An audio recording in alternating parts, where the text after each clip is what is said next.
I am the high priestess. I, Enheduanna. I entered my holy temple room in your service. I, the ritual priestess, carrying the ritual basket. I sang the joyful hymns. But now I am cast out to the place of lepers. I can no longer live with you. They approach the light of day. The light of day is blurred around me. The shadows approach the light of day. It is covered with sandstorm. My beautiful mouth knows only chaos. Even my honey-sweet throat has turned to dust. That is a piece of poetry that is incredibly old. Around 4,300 years old, to be exact. And what I was reading there were lines 67 to 76 of what is called the exaltation of Inanna. Now this is essentially a cry for help or a plea to the moon god of the peoples living in what is today modern Iraq, the modern state of Iraq. Keep coming back to this place. Mesopotamia, which I recently learnt is sort of a Greek amalgamation, meso meaning, in the middle of, and potamia meaning rivers. Perfect name that the Greeks gave this place because it's obviously the lands, as I keep saying, of the Tigris and the Euphrates rivers that have housed, civilizations that were writing things down and writing poetry in the first person 4,300 years ago. And what is more, this high priestess, notice it's a woman. This high priestess, Enheduanna, is the very first, in terms of archaeological dating, the very first named author in all of humanity, all of Homo sapiens. It's this high priestess. Literally nobody tells you that. I don't know if people just don't know, or if it's a pretty cool fact, don't you think?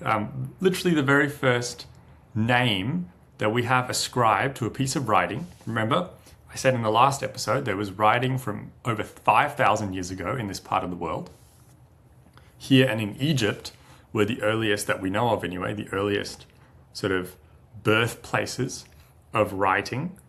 But a lot of those early things didn't tell us who wrote them. The earliest one that we have is Enheduanna.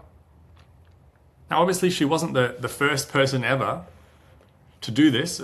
It's the first evidence we have of writing in the first person. Before this, it's sort of either record-keeping stuff or there are some, tales and myths before, but never in the first person. And again, as I say, we don't know who wrote them. Nobody left their name next to any of the inscriptions. But we know about Enheduanna, the very first named author in all of humanity. I just think that's a really cool fact. Now, where does she live? She lives in, what is today Iraq. Let me turn this globe around so we can see properly. And I am almost certain that the only reason that Iraq keeps reappearing in these, early human breakthroughs or, new ways of doing things for Homo sapiens is because of these two rivers, right? And we have the Nile River, the Egyptian equivalent. So rivers really are the fonts of wisdom, writing, myths, and civilization, if we want to go with that word. Rivers are the key. And unfortunately, we're not treating our rivers very well these days, but that's a whole different kettle of fish. Where did Enheduanna come from? Now, her dad, as far as we know, was what we could call, what many people have called, the very first empire builder, whatever the hell that means. But she was the daughter of a guy called Sargon of Akkad. And yeah, as I said, he was this king who created the world's first, empire, in quotation marks. because he conquered and united a bunch of independent city-states in what is called Sumer, or the Sumerians, which are essentially just, the southern Iraqis, and the Akkadians, which are the northern and more central Iraqis. And he, conquers a bunch of cities, cities that I at least, was taught in school, places, there are the big four apparently in the south. So Sargon of Akkad, Akkad is more in the north, and he goes south and, conquers a bunch of city-states. And the big four that he conquers are Uruk, Ur, or Lagash, and Umma. Now, I had heard of at least two of those four before. Uruk is what many archaeologists will say is the very first evidence, archaeological evidence, of a permanent human settlement or a very large human city, however they define city. What we do know about Uruk was that by 5,200 years ago, around about the time when this cuneiform, Iraqi, Sumerian, whatever term you want to use, writing system gets invented, is when we have this first, major cosmopolitan, what word am I looking for? Urban center, right? Uruk. And it's about 6,000 years old, they think. And by about 5,200 years, around about the time when writing is invented, we know that the population was anywhere from 50 to 80,000, which is, heaps and heaps of people for that time period in history. By far the biggest, metropolis in the world by that point, 5,200 years ago. Now we're 4,300 years ago, 900 years later, and there are lots of other cities at this point.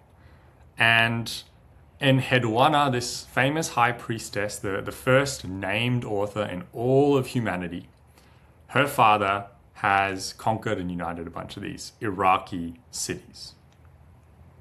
It's very confusing. Since Iraq has such an ancient history of, human settlement and people staying around and building architecture, writing stuff down, it gets a lot of names, and I was always super confused by this. So we have, the Assyrians.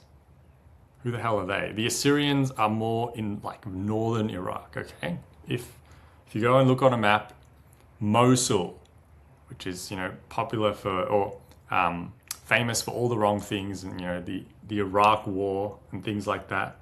Mosul is, or what used to be called the ancient capital of Nineveh, which is in the Bible. That's Assyria, okay? Akkad, where Enheduanna and her dad Sargon are from, are more central Iraq. See, this is all tied up in those two rivers, Tigris and Euphrates. You can just follow them along and you'll find all, the names of all these ancient places. And most of the rivers today, we look at modern country boundaries, are in Iraq. A lot of they actually have their origins, these two rivers, in, the mountains of southwestern Turkey, or Turkey as they call themselves now. And so we have Assyria in the north, Akkad in sort of the center and the south. Oh, this is just the center, sorry. And Sumer, the Sumerians. They're kind of the oldest, right? Because Uruk and Ur are these cities in the southern floodplain of Iraq.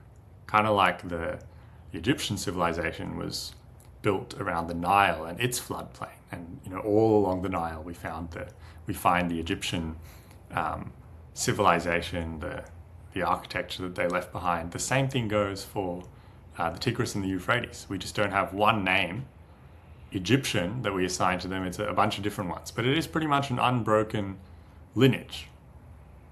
It's just not the same, rulers all the time. Can go into, a bunch of details for why that is. I think the main reason probably is that Egypt has a bunch more desert around it, and sort of cut off from, things to the the east, west, north, and south by either desert or ocean. So they could essentially, they had less competing forces, coming in and wrecking them. Whereas the Iraqis back in the day, like now, have people coming in from all directions and doing whatever they want, always competing for these fertile lands around the Tigris and the Euphrates. That's my theory anyway. And we also have the Babylonians. Who are they? Babylon is also just a place in southern Iraq. So all these things, Akkadians, Assyrians, Babylonians, Sumerians, they're all Mesopotamians, right? They're all in the lands of the Tigris and the Euphrates. And just to come back to Enheduanna, I'm going to finish with another small little excerpt of her poetry. I really need to find a copy of the whole thing. She writes, 4,300 years ago, she writes this. I have given birth, O exalted lady, to this song for you, that which I sang to you at midnight, may the singer repeat at midday. And I should probably give some context to what happens to Enheduanna, because if you listened properly to the first excerpt I read, she says, but now I am cast out to the place of lepers. So this is the very first piece of recorded literature that we have that is talking about exile, and it's in the first person as well. This is like Jesus being exiled in the desert in the Bible. Enheduanna is being exiled from her post as the high priestess to the moon god of Nanna is her name. In the ancient southern Iraqi city of Ur. And this actually happened.